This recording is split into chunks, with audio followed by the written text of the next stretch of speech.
Nous étudions cette semaine la disparition de Sarah. Abraham, comme le pasuk de nous dire, Vayavo Abraham l'ispot de Sarah velivkota.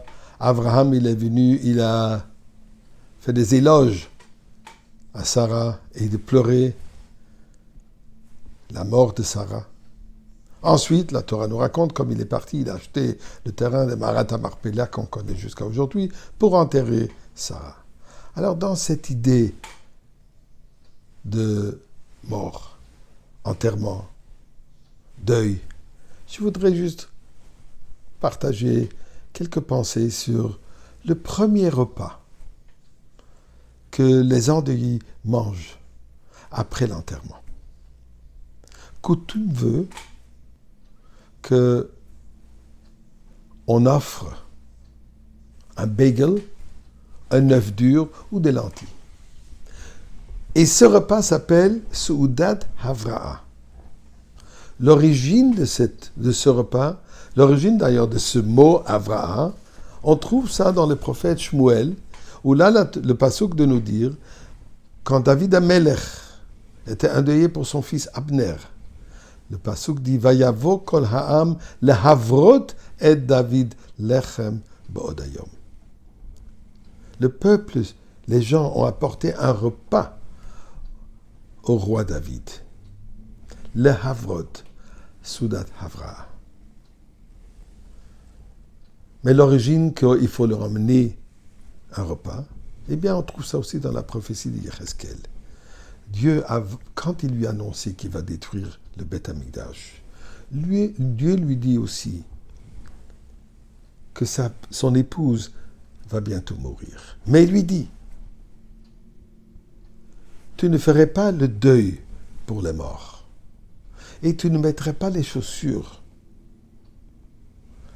à vos pieds et tu ne mangeras pas le pain des hommes. Je ne vais pas rentrer maintenant dans le détail de l'histoire, mais là, parmi les choses qu'il est dit, donc vous n'allez pas faire le deuil habituel,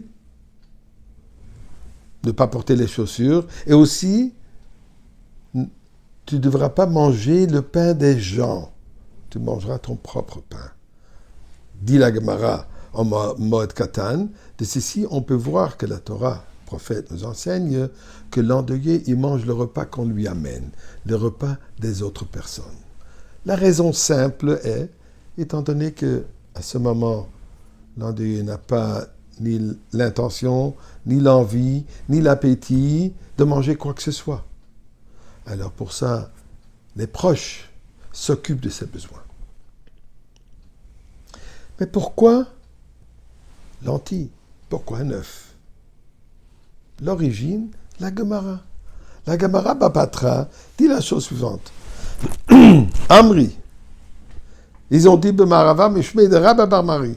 Ils ont dit au nom de Rabba Bar Mari. Son nom. Ma'adasha. Tel qu'une lentille n'a pas de bouche, donc il n'y a pas de fissure comme tous les autres légumineuses. De la même manière, une personne en deuil n'a pas de bouche, n'est pas capable de parler, il est angoissé. Deuxième raison, il dit Davar acher, ma'adasha zu mugulgelet, tel que cette lentille est arrondie, avelut megalgelet. Ainsi aussi l'avelut, le deuil est quelque chose qui revient. Malheureusement, c'est quelque chose que tout le monde est affecté.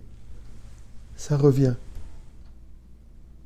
Gemara pose, c'est quoi la différence? Si on dit qu'il n'y a pas de bouche ou qu'il revient, eh bien la Gemara dit ça dépendra si on peut utiliser un œuf ou non. Si on parle que il n'a pas de bouche, qu'il n'y a pas de fissure, l'œuf n'a pas de fissure. Mais si on parle qu'elle est ronde, non, l'œuf n'est pas arrondi. Mais finalement, la lacha reste, ou plutôt la coutume générale est qu'on lui offre un œuf, aussi avec un bagel, aussi puisque c'est arrondi.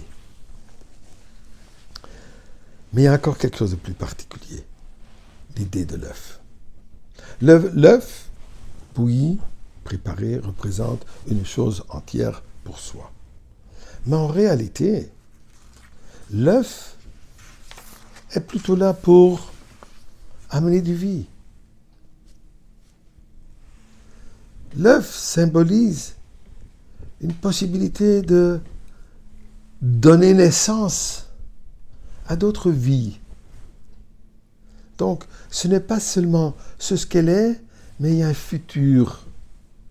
Eh bien, c'est ce que ça nous représente.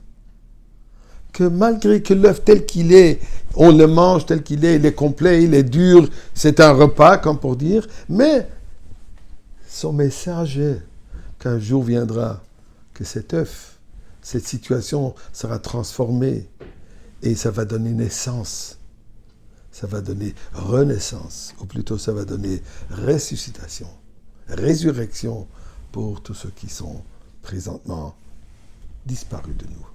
Que Dieu nous aide, que ceci s'avère immédiatement.